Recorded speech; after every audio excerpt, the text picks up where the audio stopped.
Hey, welcome back to another episode of the Good Advice Podcast. You're tuning into what I think is the best resource for how to grow your business, all the actionable, practical advice you need to do business better. I'm your host, Blake Benz. Been running the podcast for, a little over 5 years now. And we're continuing to share good advice, right? I'm trying to see how many times I can say good advice in this intro. But all I have to say, whether you are a first-time listener or a long-time listener, I can tell you we're going to be talking about some things that I think you're going to be able to really resonate with when it comes to decisions you make with your own business. So all that and more is on today's episode. We're actually going to be talking about a story I came across, a story I did not know. You might actually know it. I did not know this story. The story of the Pontiac Aztek, the probably like the biggest flop of a car design to hit General Motors in recent years. We're going to talk more about this story on the show. But first, before we dive in, we have a quick word from one of the amazing businesses that sponsor the podcast. We appreciate those businesses that keep the podcast going week after week. Of course, if you ever thought about sponsoring your own business on the podcast, you can reach out, Blake at goodadvicecoaching.com. And if you're enjoying the podcast, hey, make sure you're following us, subscribe to the podcast. So you keep getting our updates week after week. Okay, I'm done. There's my pitch. I'll be back in just a few minutes and we'll keep chatting. We talk to all sorts of business owners on the podcast, and one of the most common trends is business owners who just, for whatever reason, didn't fit in the corporate environment. A lot of entrepreneurs are seeking something, they're seeking an answer, and they're trying to figure out the simple question of, how do I fit in the world? And more importantly, is there a way to make a living that doesn't involve the traditional 9-to-5 job? One of the biggest pieces of advice that I give to entrepreneurs is, hey, you got to learn about who you are, what drives you, your motivation. That's why I want to tell you about this book, Your Turning Point, 33 Questions for Transformation. I love the impact I've been able to make through Good Advice and the Good Advice podcast, but that would not have been doable without taking an honest assessment of who I was today and who I wanted to be tomorrow. Go to the website, the33questions.com, and get yourself a copy of Your Turning Point by Stephen J. Blank, and let's continue on this road for transformation together. Again, the website is the33questions.com, where you can buy your book today. So I want to talk today about a story that I came across. I didn't actually know about this car, the history of this car. And I think it's a pretty interesting insight on the importance of really listening to your customers and not necessarily doing things just because you want to do them. Now, many of us as entrepreneurs, we make decisions every day, about the future of our business. And more often than not, we're trying to make the right decision that can position us as business owners to do the best we can in whatever economy we're part of. Now, keeping that in mind, sometimes we don't always make the right decisions. In fact, if you are like me, you probably make a lot more wrong decisions than you do right decisions. That's just the nature of the game, right? Often you think you know what you should do. In fact, many times, I think about even the early days of Good Advice, the early days of even the podcast.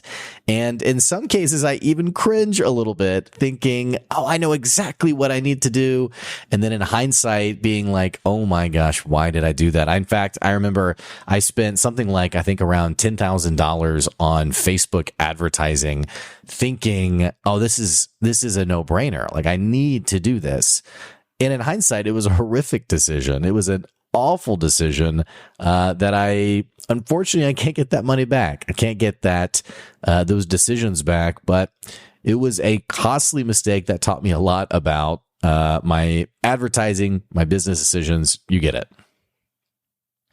Well, I came across the story of this car, and I want to talk a little bit about this one. If you ever saw the show Breaking Bad, you would have seen the main character driving this car.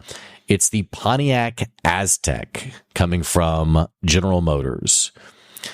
This car has gone down in history as, well, I don't want to spoil it. If you don't know what I'm getting at, maybe you already do know. Maybe you're like, oh yeah, the Pontiac Aztek.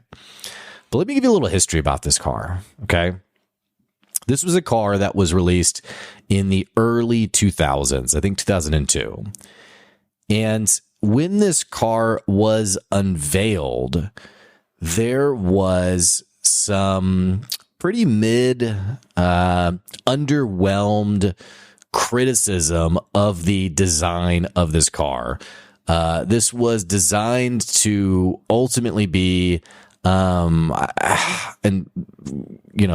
give me the benefit of the doubt here, and that I'm taking what I've learned and now sharing it with you. So I have not written a paper on the Pontiac Aztek, but ultimately, it was an SUV, and I think from what I understand, they really wanted it to be this really cool car that Gen Xers would love to buy. So all that to say, it gets unveiled around the turn of the century, around the year 2000 or so. Well, unfortunately, what ended up happening was the car was forecasted to sell about 75,000 units in its first year. For GM to break even, it needed to sell at least 30,000 cars. Well, what they actually sold in their first year of sales was just around $27,000. And unfortunately, that first year was their best-selling year with the vehicle. They sold around that number in 2003. They sold about 30% less in 2004. They only sold 5,000 units in 2005, and then the car was basically done for after that point. So how did we get here? How did we get to the point of a popular company releasing a new car model that ultimately flopped? Well, let's back up a little bit. In the early days, when the car was first unveiled, it was, and from what I understand, it was unveiled around screaming young adults who were so excited about it, who turned out to be paid actors. So people weren't actually excited about it. It was just hey, I'm going to throw money at you and you're going to yell and cheer. But separate from that, there were some focus groups that happened leading up to this car being ultimately released. The focus groups were so negative about this car.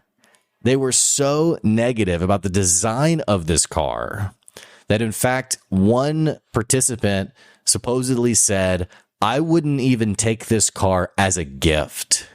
If you gave it to me, I wouldn't want it." That's how bad this car was received.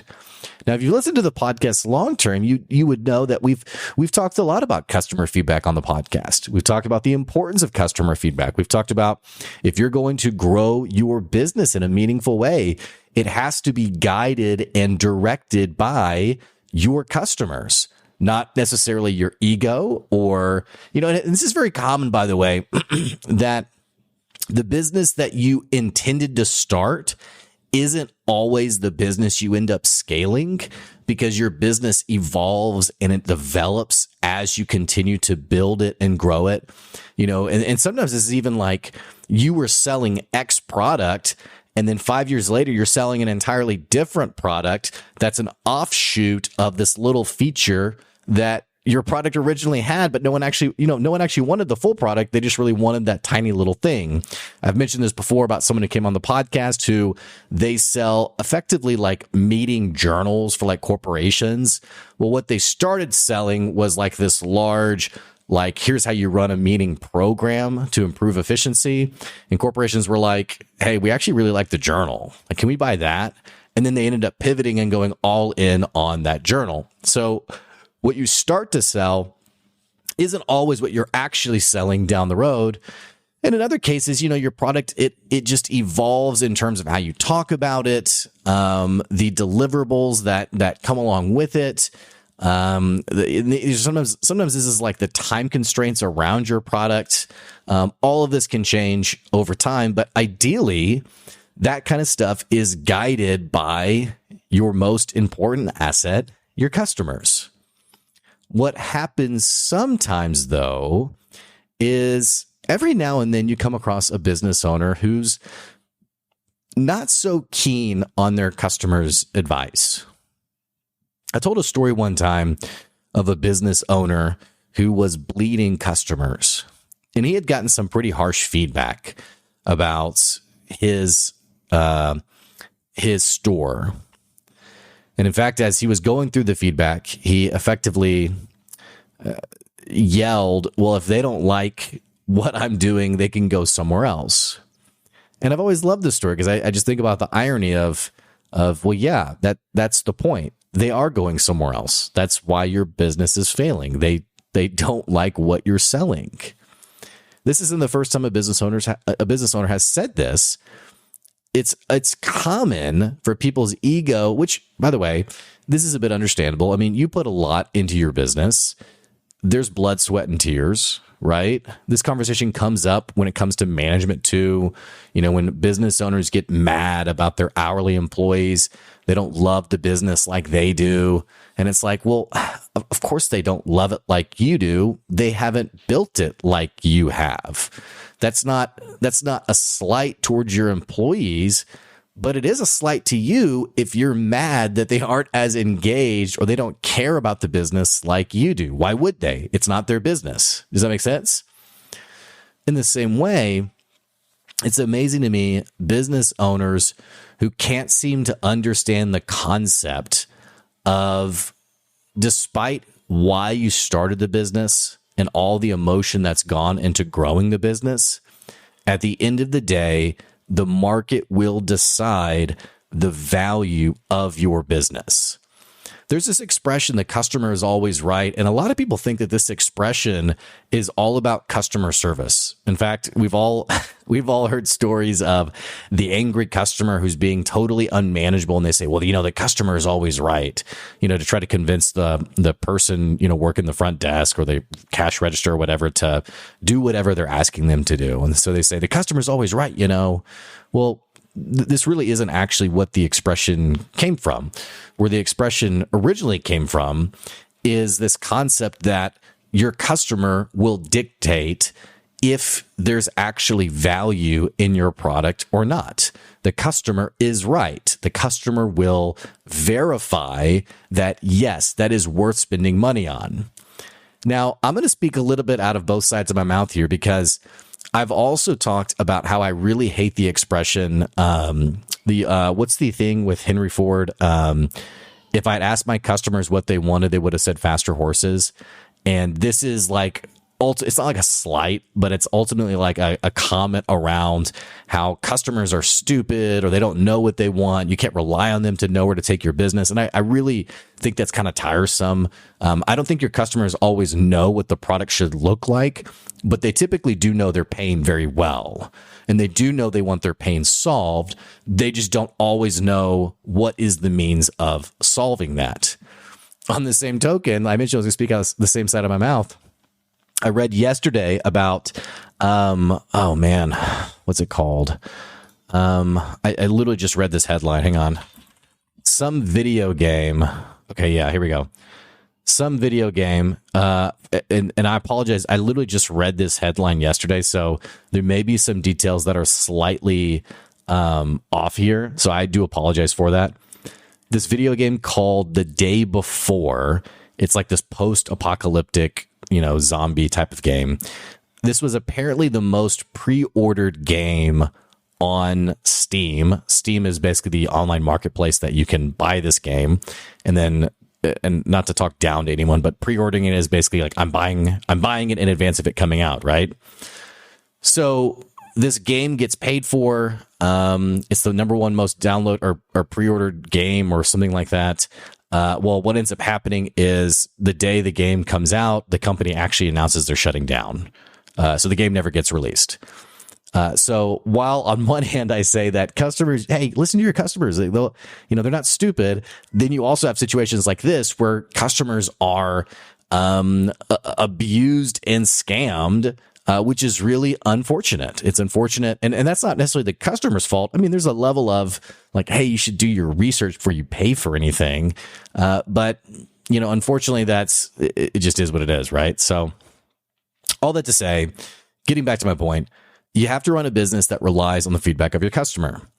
So you have this person, you have this feedback for the Pontiac Aztek on things like, I wouldn't even take it as a gift, some very negative criticism around the car.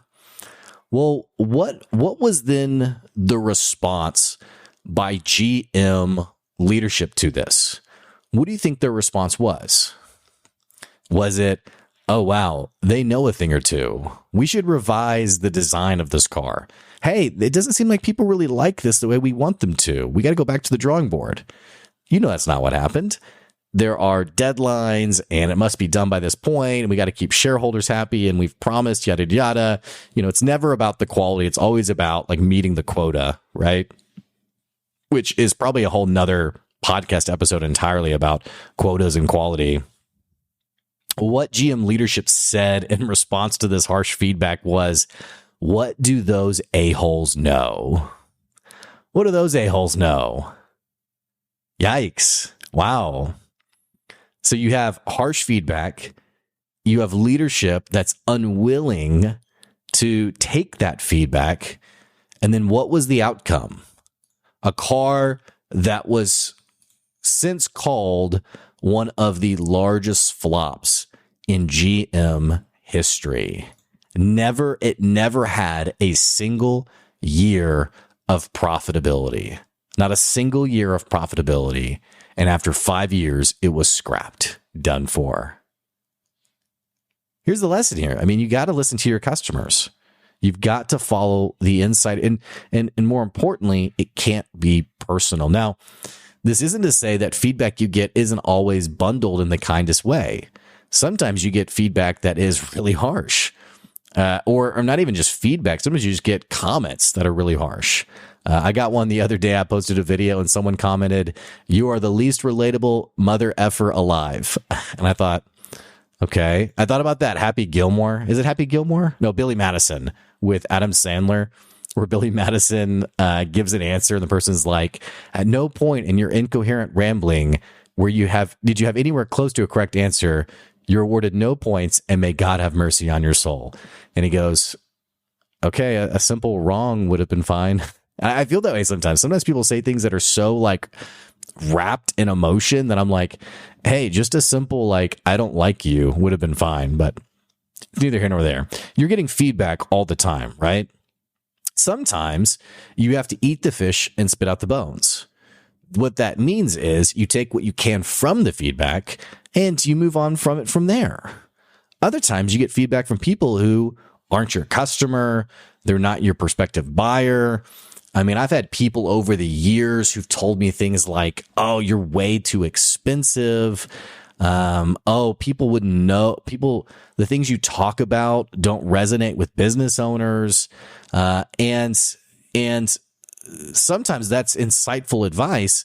Other times it's actually clued me in to realize, hey, you're actually not my customer.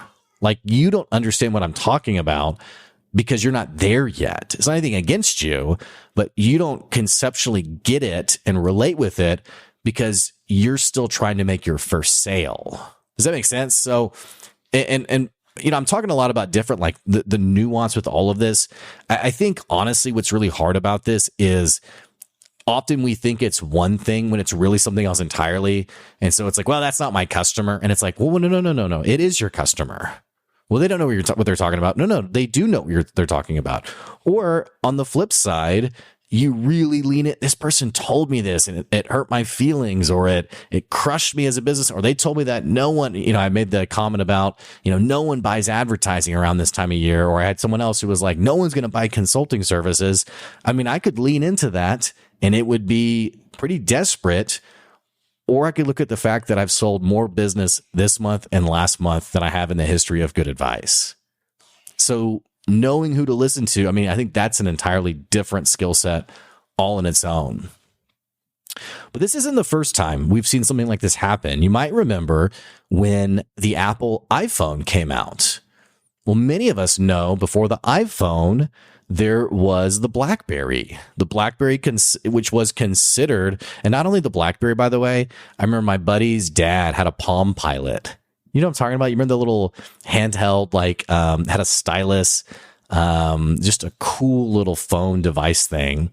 But you had like the Palm Pilot, which, man, was the Palm Pilot even a phone? Let's look. Palm Pilot. I think it was. It was a PDA. I'm sorry, guys. You can just know how old or how young I am. What is a PDA? I don't even know what a PDA is. I'm looking at this thing. What is a PDA? Personal Digital Assistant. Okay. Interesting. It was like a handheld computer. Okay.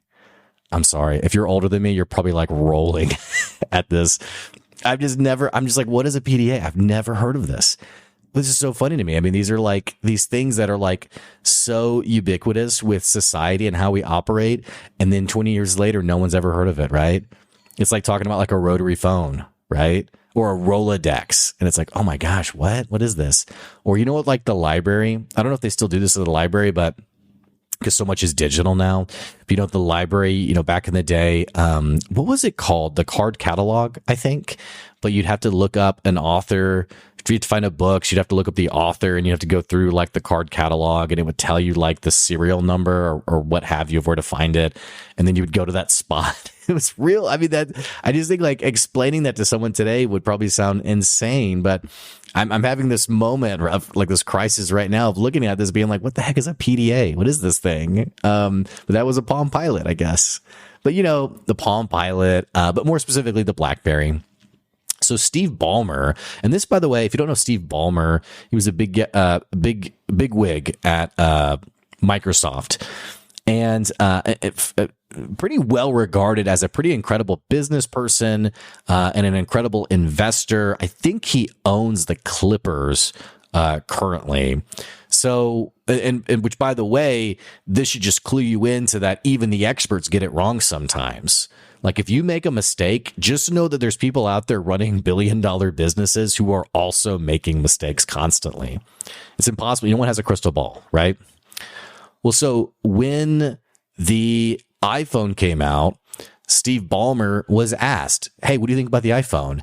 And they laughed about it. They sort of laughed the interviewer out of the room of like, there's no way people are going to buy that. You know why? It costs too much money. You know why else? It doesn't have a keyboard, which means it's bad for business.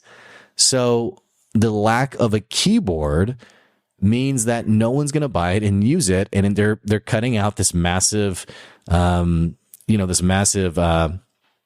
the word I'm looking for? Customer segment of people who would use it to write emails, yada, yada, you get it.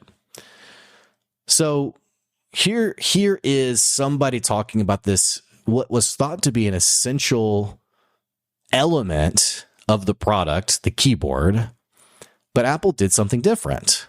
As you know, when the iPhone released, it didn't have a keyboard. It was all digital, I always, my thumbs are too big. I would always, mess it up and hit the wrong letters or what have you. But I remember when the iPhone came out, it blew my mind. Like I couldn't understand how this thing worked and even came together. But all that to say, clearly Apple had an insight and leaned into some customer ideas that Steve Ballmer wasn't clear on. Like, understand something. When you're putting this amount of money into a product, Apple didn't guess. Apple didn't, we're just not going to do a keyboard. Like, Apple certainly knew how important a keyboard was to people. What they did instead, though, was they innovated. They likely went to their customers or their ideal customers and said, hey, how does this feel? How does it feel not having a keyboard? What do you think about this? And the rest is history.